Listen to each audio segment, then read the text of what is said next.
जैसे गाड़ी चलती है तो हर 10,000 किलोमीटर के बाद सर्विस करानी पड़ती है कि नहीं, करानी पड़ती है।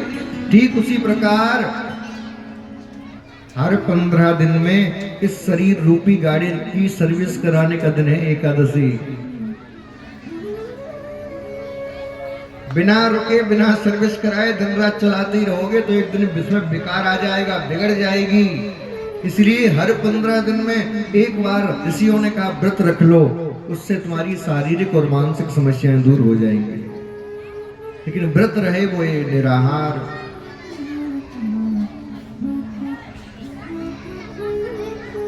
विज्ञान की दृष्टि से समझाऊं क्यों जी? क्योंकि हमारे यजमान भी महाराज युवा वैज्ञानिक है। विज्ञान कहता है हम जो भी खाते हैं उसका ग्लूकोज बनता है कि नहीं? जो भी खाएंगे उसका ग्लूकोज बनेगा और उस ग्लूकोज के द्वारा हमारी बॉडी को तरह तरह के पदार्थ प्राप्त होते हैं, केमिकल प्राप्त होते हैं, जिससे रक्त, मांस, वीर्य इत्यादि बनते हैं। लेकिन जब दिन रात खाते ही रहेंगे तो जो ग्लूकोज को संरक्षित करने की थैली है वो ओवरफ्लो होने लगती है। और जब वो थैली ओवरफ्लो होती है तो उस ग्लूकोज का ही एसिटिक अम्ल बन जाता है और वो एसिटिक अम्ल हमें एसिडिटी बनाता है। आपने देखा होगा कभी कभी ज्यादा भोजन कर लो खट्टी डकार आने लगती है, मन मचलाना लगता है, किसी काम में मन नहीं लगता। वो एसिटिक अम्ल की वजह से ऐसा हो रहा है। इसीलिए ऋषि कहते हैं 15 दिन में एक दिन कुछ मत खाओ। उससे क्या होगा, जो ग्लूकोज का ओवरफ्लो हो रहा है वो ओवरफ्लो होना बंद हो जाएगा।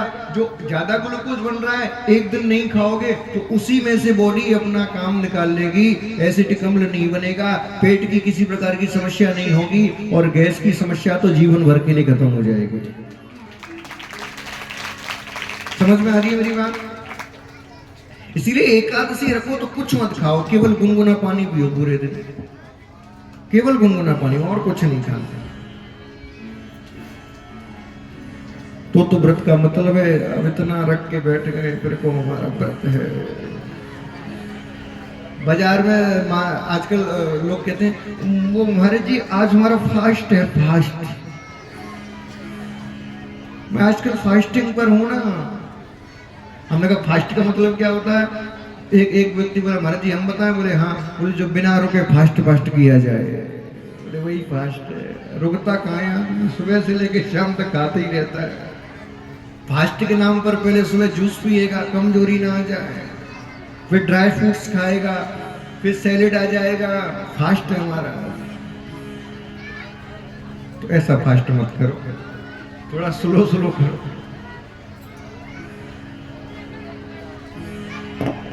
नंद बाबा ने एकादशी का व्रत रखा और समय का थोड़ा भान नहीं रहा तो रात्रि काल में ही यमुना स्नान करने चले गए। वरुण के दूतों ने पकड़ लिया। क्यों? क्योंकि प्रातः काल ब्रह्म मुहूर्त से पहले नदी सरोवर में स्नान नहीं किया जाता, वरुण का अपमान होता है। वरुण के दूत पकड़ के ले गए। भगवान को पता चला कि पिताजी को वरुण के दूतों ने पकड़ लिया। जैसे ही कृष्ण वरुण के लोक में पहुंचे हैं भव्य स्वागत किया कृष्ण ने। अपना सिंहासन खाली कर दिया वरुण ने, कृष्ण को बिठाया, आप बैठिए, पूजा करने लगा। नंद बाबा तो देखते रह गए, ये हमारे लाला का क्या हो गया? ये वरुण हमको तो बंदी बना के लाया, हमारे बेटे का सम्मान कर रहा, ऐसा क्या चक्कर है? तब पहली बार नंद राय जी को पता चला कि हमारा बेटा कोई सामान्य नहीं है, साक्षात नारायण है। भगवान अपने पिताजी को वरुण लोक से छुड़ा कर लाए हैं। और अब बड़ा सुंदर प्रसंग आ रहा है। पूरी भागवत का प्राण रास पंचाध्याय, इसको भागवत का प्राण कहते हैं। ये 5 अध्याय हैं भागवत के जो 5 प्राण कहे जाते हैं। क्यों? क्योंकि प्राण भी 5 प्राण होते हैं। हमारा शरीर भी 5 तत्वों से मिलकर बना है। उसी प्रकार ये भागवत का 5 प्राण है, 5 अध्याय। रास का अर्थ समझिए थोड़ा क्या होता है। यहाँ पर रास पंचाध्यायी में दो हुए हैं, एक रास और एक महारास। रास का अर्थ क्या होता है बताएगा कोई मुझे? हाँ आप बताओ, बोलो बोलो, अरे बोलो ना। देखो ऐसे मौन बैठने से काम नहीं चलेगा, 3 साल से कथा सुन रहे हो तुम। बोलो बोलो, क्या होता है रास का अर्थ? बोले महाराज जी डीजे चला दो, खूब नाच, मैं तेरी दुश्मन दुश्मन तू मेरा, मैं नागिन तू सपेरा। यही हो रहा है ना? हाँ कैसे खुश हो गए महाराज, एक बार चलवा दो, आनंद आ जाए। रास का अर्थ समझिए, कोई नाच गाना रास नहीं है, ये तो बाहरी आवरण हमने ओढ़ रखा है। रास का अर्थ होता है जब जीव अपने शरीर को छोड़कर उस परमात्मा से मिलने के लिए जाता है, उस समय में जितना समय लगता है उसको रास कहते हैं। यानी कि जीव अपने शरीर को छोड़कर परमात्मा से जब मिलने का प्रयत्न करता है, उस समय रास होता है। और महाराज कब होता है महाराज? बोले जब जीव और ब्रह्म दोनों एक है जाते हैं, दोनों के बीच का जो द्वैत है, जो भेद है, वो समाप्त हो जाता है। जब जीव अद्वैतवादी हो जाता है, जीव ही ब्रह्म और ब्रह्म ही जीव हो जाता है, गोपी ही कृष्ण और कृष्ण ही गोपी बन जाते हैं, तब महाराज होता है। दोनों के बीच में कोई भेद नहीं रहता। प्रेम गली अति साकरी या में दो न समाए, जब मैं था तब हरि नहीं, अब हरि है मैं नाए, ये महाराज है। दोनों में कोई भेद ही ना रहे।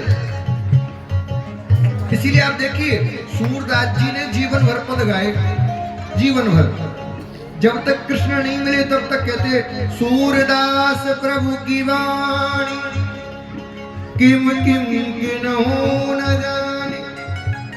हर जगह सूर अपने आप को दास कहते थे, हम दास हैं। लेकिन जब सूरदास पद गाते गाते गाते गाते गाते गाते खुद कृष्णमय हो गए, तब सूरदास नहीं लिखा। अंतिम समय में उसने पद में क्या लिखा? सूर श्याम।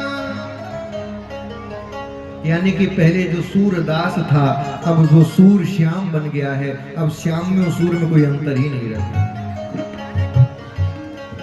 तो जब तुम और परमात्मा एक हो जाओगे, तुमसे कोई पूछे तुम कौन हो और कहने लग जाओगे अहम ब्रह्मोस्मि, तब समझ जाना महाराज हो गए।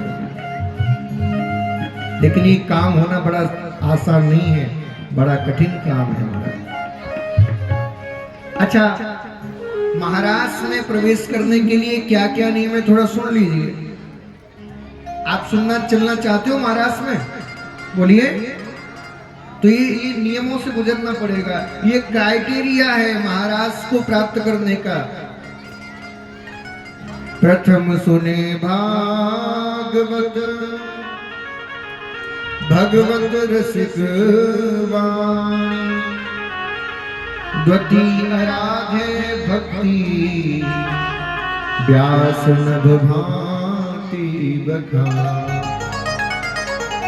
तृतीय करे गुरु समझ दक्ष सर्वज्ञ रसीलो, चौथे होए विरक्त बसे वनराज वसी, पांचे भूले देह सुध तब छठे भावना रास की, साते पावे रीत रस श्री स्वामी हरिदास। स्वामी जी महाराज की पूज्य बिहारी श्री हरिदास। ये 7 स्टेज आपको पार करनी पड़ेंगी महाराज में प्रवेश करने के लिए। पहली स्टेज कौन सी है? प्रथम सुने भागवत। तो पहली सीढ़ी तो तुमने पार कर ली, भागवत सुन ली। दूसरी सीढ़ी है द्वितीय आराधे भक्ति व्यास नभ भांति बखानी, श्रवणम कीर्तनम विष्णु स्मरणम पाद सेवनम अर्चनम वंदनम दास्यम सख्यम आत्मनिवेदनम। ये 9 भक्ति जब तुम्हारे अंदर आ जाएंगी, तब तुम रास की दूसरी सीढ़ी पे पहुंच पाओगे। कितनी भक्ति? जोर से कहो। 9। प्रथम भगति संतन कर संगा, प्रथम भगति संतन कर संगा, प्रथम भगति संतन